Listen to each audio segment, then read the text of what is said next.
Hello दोस्तों, मैं अंकुर कुमार आपके अपने चैनल मैथ सॉल्यूशन हिंदी में स्वागत करता हूं। दोस्तों, आज ले रहे हैं हम क्लास 12 का चैप्टर नंबर 1। क्या ले रहे हैं? क्लास 12 का चैप्टर नंबर 1।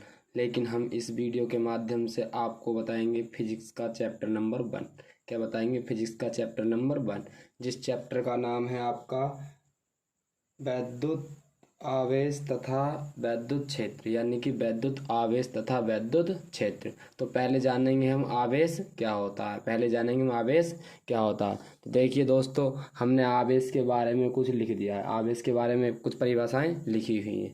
तो देखिए, आवेश किसे कहते हैं? आवेश का मतलब है आवेश किसी वस्तु का वह गुण जिसके कारण एक वस्तु दूसरी वस्तु को आकर्षित या प्रतिकर्षित करती है। तो वस्तु का वह गुण आवेश कहलाता है। क्या कहलाता है? आवेश कहलाता है। उसे किससे शो करते हैं? क्यू से शो करते हैं। इसका मतलब कहने का तात्पर्य यह है कि अगर कोई वस्तु किसी दूसरी वस्तु को आकर्षित करती है या प्रतिकर्षित करती है तो उसे क्या कहते हैं? अब आवेश का गुण कहते हैं, आवेश कहते हैं। अब बात आती है कि आवेश का सूत्र क्या होता है। आवेश का सूत्र, तो आवेश का सूत्र होता है धारा गुणा समय। क्या होता है? धारा गुणा समय। तो देखिए, आवेश को किससे शो करते हैं? क्यू से शो करते हैं। तो क्यू बराबर क्या होता है? आई गुणा टी। क्या होता है? क्यू बराबर आई गुणा टी। अब देखिए, बात आती है कि यहाँ पर आई क्या है और धारा क्या है। तो देखिए, आई का मतलब क्या होता है? धारा। और टी का मतलब क्या होता है? समय। क्या होता है? समय। तो देखिए, इसके बाद आता है कि आवेश का एक दूसरा फॉर्मूला होता है। क्या होता है? आवेश का एक दूसरा फॉर्मूला, वो होता है आवेश बराबर इलेक्ट्रॉनों की संख्या गुणा इलेक्ट्रॉन पर चार्ज। तो देखिए, इलेक्ट्रॉनों की संख्या को आप किससे शो करते हैं? एन से शो करते हैं। और इलेक्ट्रॉन पर चार्ज जो होता है उसे किससे शो करते हैं? ई से शो करते हैं। उसके बाद होता है कि एन बराबर इलेक्ट्रॉनों की संख्या है और ई बराबर क्या? इलेक्ट्रॉन पर चार्ज है। क्या? ई बराबर इलेक्ट्रॉन पर चार्ज। बात होती है कि मात्रक। क्या होता है? मात्रक। तो देखिए, आवेश का जो मात्रक है वो क्या होता है? एम्पियर सेकंड होगा या आपका कूलाम आ सकता है। ये आपको विकल्प में मिल सकता है। क्या मिल सकता है? आपको विकल्प में मिल सकता है। उसके बाद आता है राशि। राशि यानी कि राशि सदिश है या अदिश है। तो ये देखिए, ये राशि क्या है? अदिश है। क्यों? क्योंकि इसमें परिणाम की आवश्यकता होती है, दिशा की आवश्यकता नहीं होती है। अब बात आती है कि राशियां कितने प्रकार की होती हैं। तो राशियां आपकी दो प्रकार की होती हैं। कितने प्रकार की? दो प्रकार की। एक होती है सदिश और एक होती है अदिश। तो देखिए, सदिश राशियां क्या होती हैं? वे राशियां जिनमें परिणाम के साथ साथ क्या होती है? दिशा की भी आवश्यकता होती है, उन्हें क्या कहते हैं? सदिश राशियां कहते हैं। अदिश राशियां वे राशियां जिनमें केवल परिणाम की आवश्यकता होती है, दिशा की कोई आवश्यकता नहीं होती, उन्हें क्या कहते हैं? हम अदिश राशियां कहते हैं। जैसे इसमें देखिए, इसमें दिशा की कोई आवश्यकता नहीं होगी, सिर्फ क्या होगा? आपको मान दिया होगा। क्या दिया होगा? मान दिया होगा।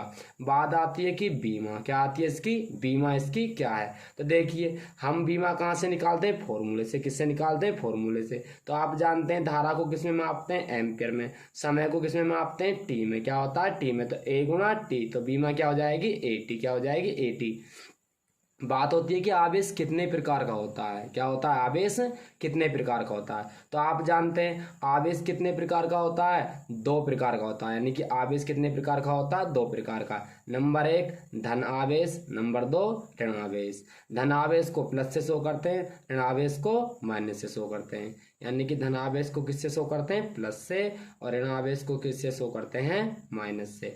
देखिए, प्लस का मतलब है इलेक्ट्रॉनों की क्या होती है? कमी होती है। यानी कि इसमें इलेक्ट्रॉन क्या होते हैं? बहुत कम होते हैं। ऋण आवेश पर क्या होता है? इलेक्ट्रॉन की क्या होती है? अधिकता होती है। क्या होती है? इलेक्ट्रॉन की अधिकता। अब बात आती है कि प्रतिकर्षण कैसे होता है और आकर्षण कैसे होता है। तो देखिए, प्रतिकर्षण का मतलब होता है कि आपको पता होना चाहिए आवेश दो प्रकार के होते हैं, एक होता है सजातीय, एक होते हैं विजातीय। तो देखिए सजातीय कब होता है, जब दोनों आवेश समान राशि के होते हैं वहाँ पर सजातीय होता है, और जहाँ पर दोनों आवेश कैसे हों, अलग अलग हों, वहाँ पर विजातीय होता है। यानी कि एक अगर प्लस का है और एक माइनस का तो विजातीय होगा, और जहाँ पर एक प्लस का है और दूसरा भी क्या है, प्लस का है, तो कैसा होगा, सजातीय होगा। इसका कहने का तात्पर्य है कि जब दोनों प्लस प्लस के हों तो क्या होता है, सजातीय है, और जब दोनों माइनस माइनस के हों तो क्या होता है, सजातीय है, और जब एक प्लस का और एक माइनस का दिया हो तो विजातीय होगा, और जब एक प्लस का और एक माइनस का दिया हो तब भी क्या होगा, विजातीय होगा।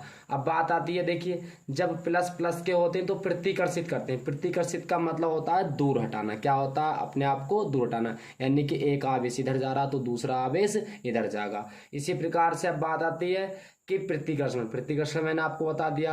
अब बात आती है कि आकर्षण कब होगा। आकर्षण का मतलब होता है अगर एक आपका प्लस का है, क्या है, आपका एक प्लस का है और दूसरा कैसा है, माइनस का, तो ये एक दूसरे को क्या करेंगे, आकर्षित करेंगे। क्या करेंगे, एक दूसरे को आकर्षित करेंगे। उसी प्रकार से अगर एक माइनस का और एक प्लस का तो ये भी एक दूसरे को क्या करेंगे, आकर्षित करेंगे। इसके बाद देखिए अब हमारा इसके बाद हम आगे देखते हैं। तो देखिए आगे क्या है, आगे दे रखा है आपके लिए कूलाम का नियम। क्या है, कूलाम का नियम, यानी कि आवेश संबंधी कूलाम का नियम बताइए। तो देखिए कूलाम का क्या नियम है। कूलाम क्या थे, कूलाम एक वैज्ञानिक थे। कूलाम ने बताया था कि दो स्थिर बिंदु आवेशों के बीच लगने वाला आकर्षण या प्रतिकर्षण बल F दोनों आवेशों के गुणनफल के अनुक्रमानुपाती तथा उन दोनों आवेशों के बीच की दूरी के वर्ग के क्या होता है, व्युत्क्रमानुपाती होता है। क्या होता है, व्युत्क्रमानुपाती होता है। ये किसने बताया था, कूलाम ने बताया था। क्या बताया था, कूलाम ने। स्थिर का मतलब होता है एक ही जगह रहना। क्या होता है, एक ही जगह रहना। और देखिए चालन का मतलब होता है चलना। क्या होता है, चालन का मतलब चलना। तो कूलाम ने किसके बारे में कही थी, जो दो स्थिर बिंदु आवेश, दो या दो से अधिक स्थिर बिंदु आवेशों के बीच लगने वाला आकर्षण या प्रतिकर्षण बल। तो मैंने बताया था आकर्षण क्या होता है, प्रतिकर्षण क्या होता है, अभी पीछे बताया था, तो आप वीडियो को पीछे करके देख सकते हैं। उसके बाद आता कि आवेश प्रतिकर्षण बल दोनों आवेशों के गुणनफल के अनुक्रमानुपाती, यानी कि जो बल होगा वो आवेशों के गुणनफल के अनुक्रमानुपाती तथा उन दोनों आवेशों के बीच की दूरी के वर्ग के क्या होता है, व्युत्क्रमानुपाती होता है। अब बात आती है, देखिए चित्र बनाते हैं इसका। हमने मान लिया पहला आवेश Q1 है, दूसरा आवेश Q2 है तथा उन दोनों के बीच की दूरी क्या है, R है, और ये कैसे एक दूसरे के अनुदिश। अनुदिश का मतलब होता है सीध में। क्या होता है, सीध में। तो देखिए माना कि दो स्थिर बिंदु आवेश Q1 व Q2 हैं तथा दोनों आवेशों के बीच की दूरी R है। क्या है, दोनों आवेशों के बीच की दूरी R है, और दोनों आवेशों के बीच लगने वाला बल कितना हो, F हो। क्या हो, F हो। दोबारा देखिए, माना कि दो स्थिर बिंदु आवेश Q1 व Q2 हैं तथा दोनों आवेशों के बीच की दूरी R है, और दोनों आवेशों के बीच लगने वाला बल क्या हो, F हो। बल को किससे शो करते हैं, F से। तो बल क्या मान लिया हमने, F हो। तब F अनुक्रमानुपाती Q1 Q2। क्यों, क्योंकि उसने कहा है कि दोनों आवेशों के बीच लगने वाला आकर्षण हो या प्रतिकर्षण बल हो, दोनों आवेशों के गुणनफल, यानी कि पहला गुणा दूसरा। तो बल क्या, आवेशों के गुणनफल के अनुक्रमानुपाती तथा उन दोनों आवेशों के बीच की दूरी के वर्ग के व्युत्क्रमानुपाती। दोनों आवेशों के बीच की दूरी क्या है, R।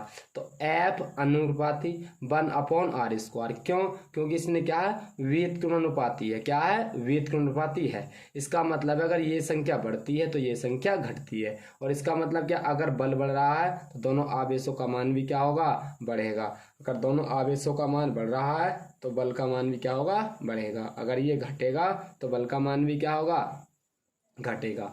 तो देखिए अब आप क्या करते हैं, समीकरण नंबर 1 व 2 से लिखते हैं। देखिए जब आपका बल दोनों में समान है तो ये भी दोनों कैसे होंगे, एक दूसरे के बराबर होंगे। तो देखिए F अनुक्रमानुपाती Q1 Q2 upon R square. क्या हो जाएगा? Q1 Q2 upon R square.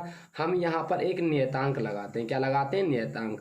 तो F बराबर K Q1 Q2 upon R square, जहाँ पर K क्या है? K बराबर एक अनुक्रमानुपाती नियतांक है। क्या है? K बराबर एक अनुक्रमानुपाती नियतांक है, जिसका मान K बराबर क्या होता है? 9 गुणा 10 की घात 9 न्यूटन मीटर स्क्वायर प्रति कूलाम स्क्वायर। आप कह रहे होंगे सर ये मात्रक कहाँ से आया? देखिए मात्रक आप यहाँ से निकालते हैं। क्या निकाल सकते हैं आप? यहाँ से। तो देखिए कैसे निकाल सकते हैं आप यहाँ से मात्रक। देखिए मैं दूसरा पेज ले रहा हूँ। तो देखिए यहीं पे निकाल के दिखा रहा हूँ मैं आपको मात्रक। तो देखिए बल का मात्रक क्या होता है? हमें किसका मात्रक निकालना है? के का मान निकालना। तो देखिए इधर दूरी इधर हो जाएगा, तो बल का मात्रक क्या होता है? न्यूटन।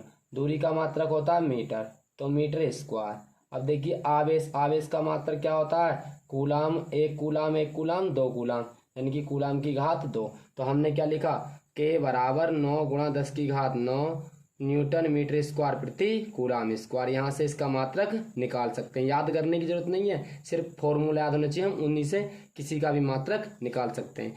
बात आती है यहाँ पर, यदि बिंदु आवेश निर्वात अथवा वायु में स्थित हो तब अनुक्रमानुपाती नियतांक के बराबर 1/4 पाई एप्सिलॉन नॉट लिखा जा सकता है, या लिखा जाता है। क्या होता है? लिखा जाता है। तो देखिए क्या लिख सकते हैं आप?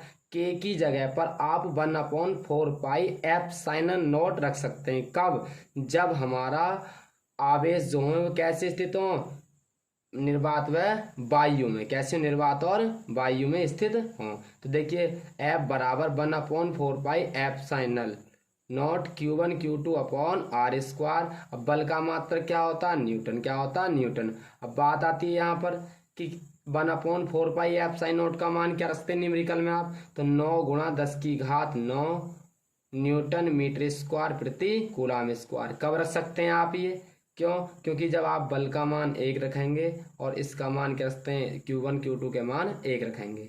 तो देखिए बात आती है कि एप्सिलॉन नॉट क्या है? एप्सिलॉन नॉट क्या है? तो देखिए एप्सिलॉन नॉट निर्वात की क्या है? एप्सिलॉन नॉट निर्वात की वैद्युतशीलता है। क्या? निर्वात की वैद्युतशीलता। देखिए इसके बाद हम अपना तीसरा टॉपिक लेते हैं। इसी में तीसरा टॉपिक है हमारा, तीसरा टॉपिक है एप्सिलॉन तथा एप्सिलॉन नॉट को परिभाषित कीजिए तथा के बराबर एप्सिलॉन नॉट का निगमन कीजिए। क्या करना है आपको? निगमन कीजिए। तो देखिए हमने कूलाम का नियम पीछे पढ़ रखा है। तो देखिए कूलाम के नियम से क्या है? कूलाम के नियम से, कूलाम के नियम से बल क्या होता है? F बराबर 1/4 pi epsilon naught Q1 Q2 upon R square. यदि बिंदु आवेश निर्वात के स्थान पर, क्या? निर्वात के स्थान पर या वायु के स्थान पर किसी अन्य परावैद्युत माध्यम जैसे मोम, तेल, कांच आदि में रखे हों, क्या हो? रखे हों, तब उनके बीच लगने वाला बल। इसका मतलब है कि कूलाम का नियम क्या होता है? कूलाम के नियम अनुसार लगने वाला बल F बराबर 1/4 pi epsilon naught Q1 Q2 upon R square. यदि बिंदु आवेश निर्वात के स्थान पर, किसके? निर्वात के स्थान पर किसी अन्य परावैद्युत माध्यम जैसे मोम, तेल, कांच आदि में रखे हों तो उनके बीच लगने वाला बल क्या होगा? F बराबर 1/4 पाई एप्सिलॉन नॉट, यानी कि पहले क्या था? हमने अब के मोम यानी किसी पदार्थ में रख दिए, तो हमने K Q1 Q2 upon R square, इसे मान सकते हैं आप समीकरण नंबर 1। बात आती है कि परावैद्युत माध्यम की विद्युतशीलता क्या होती है? एप्सिलॉन होती है। क्या होती है? एप्सिलॉन। तो देखिए एप्सिलॉन को परावैद्युत माध्यम की विद्युतशीलता कहते हैं। तो देखिए कूलाम के नियम से, किसके? कूलाम के नियम से दोबारा। तो देखिए F बराबर 1/4 pi epsilon Q1 Q2 upon R square, समीकरण नंबर 2। तो देखिए समीकरण 1 व समीकरण 2 से, किससे, समीकरण 1 व 2 से। तो समीकरण 1 देखिए, जब दोनों में आपके बल क्या है, बराबर है, तो ये वाले मान भी कैसे होंगे, आपके बराबर होंगे। क्या होंगे, बराबर होंगे। तो देखिए बराबर रखेंगे, तो 1/4π/ε0 Q1 Q2 upon R square बराबर 1/4π/ε Q1 Q2 upon R square. तो देखिए यहाँ से क्या कट रहा है आपका, देखिए 4 से 4 कट जाएगा, पाई से आपकी पाई कट जाएगी, और देखिए आर स्क्वायर से आर स्क्वायर कट जाएगा, Q2 से Q2 कट जाएगा, और Q1 से Q1। इधर क्या बचा, एक, क्या बचा, एक, एक, और नीचे क्या बचा आपके हर में, ε0 के बराबर, इधर क्या बचा आपका 1/ε। तो देखिए तिरछी गुणा करेंगे आप, इसकी इससे गुणा करेंगे, इसकी इससे गुणा करेंगे, तो ये हो जाएगा आपका एप्साइन बराबर ε0 के। अब आपको किसका मान निकालना, पराविद्युतांक कह रहा है के ऊपर कि यानी कि के बराबर एप्साइन अपॉन ε0 का मान ज्ञात कीजिए। तो देखिए ये गुणा में कहाँ में पहुंच जाएंगे, इधर भाग में, तो एप्सिलॉन अपॉन ε0 बराबर के, यानी कि पराविद्युतांक किसे कहते हैं। तो आप क्या लिख सकते हैं परिभाषा, पराविद्युत माध्यम की विद्युतशीलता एप्सिलॉन तथा वायु माध्यम निर्वात की विद्युतशीलता ε0 विद्युतशीलता के अनुपात को पराविद्युतांक कहते हैं, जिसे के से प्रदर्शित करते हैं। इसका मतलब है कि आपको अगर कहीं पर आपको पराविद्युतांक की परिभाषा पूछे तो आप क्या बताएंगे कि पराविद्युत माध्यम की विद्युतशीलता एप्साइन तथा वायु तथा निर्वात की विद्युतशीलता ε0 के अनुपात को पराविद्युतांक कहते हैं, जिसे किससे शो करते हैं, कैसे शो करते हैं। इससे अगली वाली वीडियो में हम आपको बताएंगे कि विद्युत क्षेत्र क्या होता है, कैसे उत्पन्न होता है, विद्युत क्षेत्र की तीव्रता बताइए, किसी बिंदु आवेश के कारण बताइए। मिलते हैं अगली नेक्स्ट वीडियो में। Thank you so much.